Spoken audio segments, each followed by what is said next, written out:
I'm not at the moment in a deep forest or anything. I'm actually on the outskirts of the village, and I'm actually trying to find a specific bird. It's called the white-backed woodpecker, and it's one of the rarest, well, I think it's the rarest woodpecker in Finland. It's really rare, and there has been sightings in this place. I'm trying to get it on the photo. I never filmed it. It's funny, there's the, when I started filming, there's the, where is it? I can't find it now. There is the black woodpecker,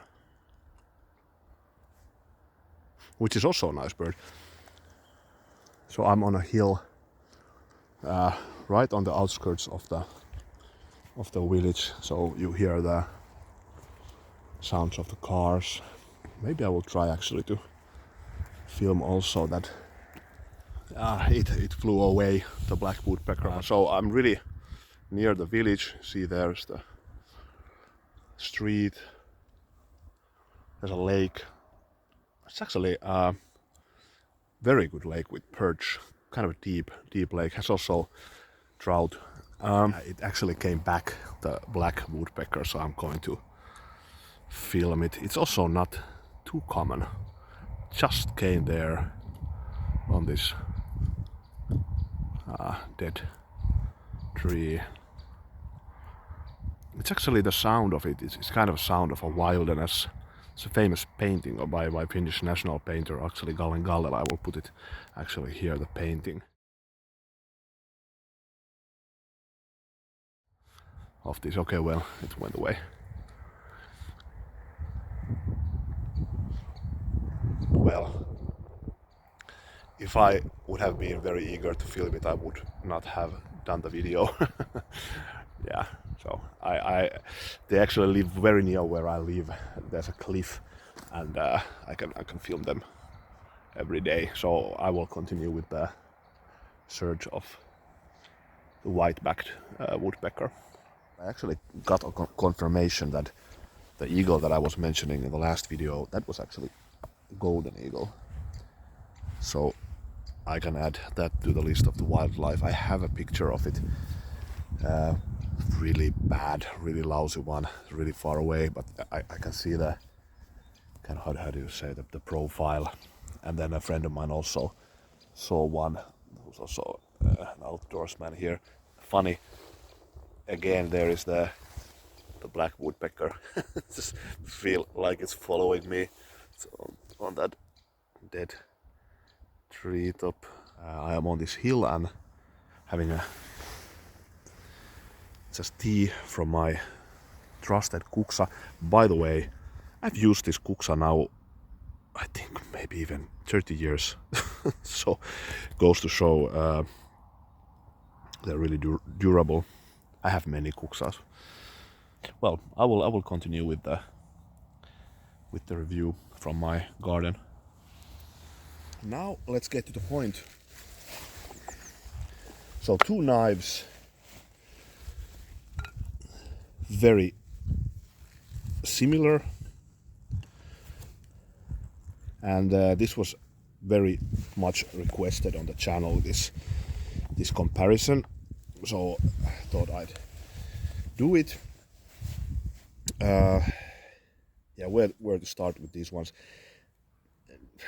Yeah, they are extremely similar from the material, from the grind. The GNS is in is it 01, and this is A2, the steel. So a bit different steels. I have more experience with the GNS. This was my second Lt Wright. My first was the large Northern Hunter. I did a video with the GNS. It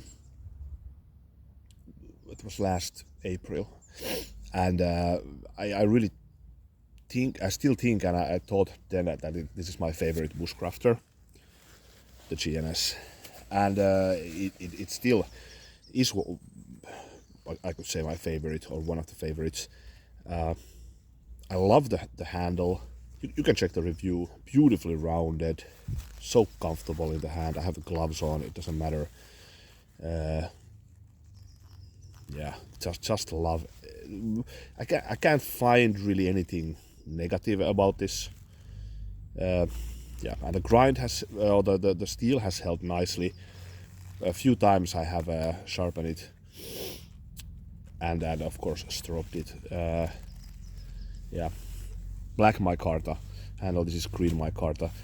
The thickness is, it must be totally identical. I think it's kind of a stock thickness with the Lt Wright knives. I think it's fantastic. You don't need to have a thicker blade. I think, for example, well, let's say Bark River does much thicker spines, although they have their LT versions. But yeah, now I have used this a lot, and I was, when I had this, I was kind of intrigued and kind of maybe even suspicious. Would I like?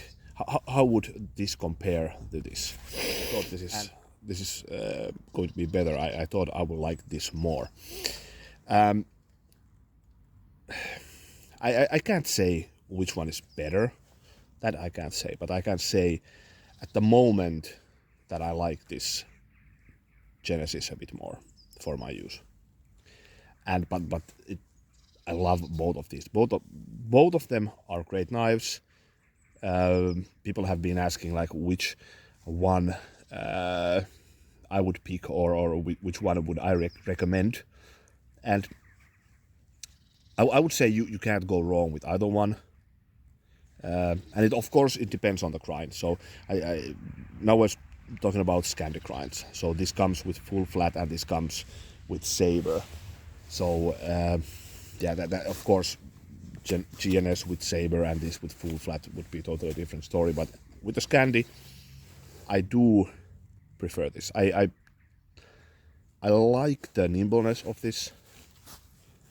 I love the broomstick handle. This is the best Kephart style handle that I have.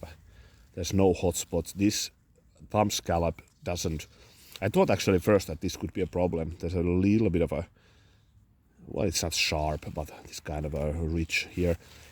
I don't feel it on the hand after I have used it without gloves. I mean, so I just love the balance. I love the proportions. The handle is almost as well. You could say this is also balanced, by the way. So it doesn't take anything away from the GNS. I will go on about the GNS in a moment, but yeah, I just love it. I love the Kephart style blade, but then you have pointiness also. For example, few Kephart knives that I have looked, and the ones that I have are a bit like, how do you say, they're not as pointy. So this just adds to the versatility, in my opinion. If I would be in a hiking trip or something to open up a fish or something like this. Yeah, I love simple handles. I come from the land of Puukko. I'm kind of used to those rounded, not completely round. Of course, you have sides here, so you know, like without even looking, like which position you would have the knife. But still, I like how you can manipulate or just move it on the hand, take different grips. Also, one thing that I love about this is it goes a bit thicker here on the end. And when I do woodwork, push cuts, feathers, there's kind of, I feel with the pinky, like it has a place here on the handle. And this is also one thing. I love these type of handles because you get even distribution of the fingers, so to speak, here. So every finger is touching the handle. I closed like this, every finger. So I feel like this is even more secure, the grip, than for example with the GNS. Then let's go ahead with the GNS. Lovely knife, I love it. You have this contouring, there's a kind of belly, not as pronounced as with many other knives. but it kind of forces a bit the handle, so you can't really, it's not as comfortable to have it in different positions, so it kind of forces the handle here. If I would actually, if I could choose, actually maybe would take this, sorry my English, with saber grind, because I feel like this is a more of a camp knife, like from the dimensions. It's a bit longer. By the way, lovely profile. I love this pointy tip here. Use this knife a lot. Yeah, but this with the saber would then change everything, because then I would feel like this type of conjuring, this type of handle would fit the saber very, very well. It's okay with the Scandi, of course. This is really like, I don't know the English word for this, but nitpicking. Like, I love both of them, but yeah, people have been asking which is my favorite at the moment, and maybe I would say even definitely the Genesis. But yeah, this with the saber could be nice. Yeah, maybe this even with the flat grind. I don't really use full flat grinds that much. The balance also, I feel, with the Genesis is that bit better. So it's just there where you want it. It's a bit, well, actually removed the lanyard. Maybe I had some skull hanging there, and maybe that actually put it a bit off. Yeah, I don't know. They're both great. They're really both great knives. The GNS is that a bit longer, and there's one thing I still want to mention is that this goes, I guess, to a really kind of knife nerdy realm, so to speak. But at the moment, I really think that I like either really compact, balanced, nimble belt knives that are not too heavy, or then I like truly bigger knives, like do it all, almost survival blades, like one knife solution. Let's say I have the Castrum Swedish woodsknife 14, for example, or maybe even Lt Wright of the Forest. Well, definitely the Lt Wright Forest Trail, Jääkäripuukko 140, Sissipuukko M95. This type of like a really kind of long blades that can actually do a lot of things. I feel like the GNS, well, still you see that the length difference is not that pronounced, but I do feel like this is a bit more balanced. It's that bit more lightweight also, lighter, let's say. So then I don't feel this on the belt as much as I would this, but this is then also not on the league of like Forest Trail, the knives that I mentioned. Yeah, so, but this is really, really nitpicking. So, but this is just something which I have come to realize. So I like either really balanced, compact, nimble woods knife, or even a kind of camp knife blades, or then like really large blades. They both come with the same sheath. Both actually I have with the Kuplika Finnish fire steel. I like very much, and yeah, they're very nice. They deliver, in my opinion, these leather sheets by JRE Leathers. Well, but this is the video. I didn't need to do, or I didn't thought I'd need to do any feathers or batoning. They're so similar, really. They're identical. Still, I do prefer this with woodwork. Yeah, but yeah. Hey, thanks for watching. See you later.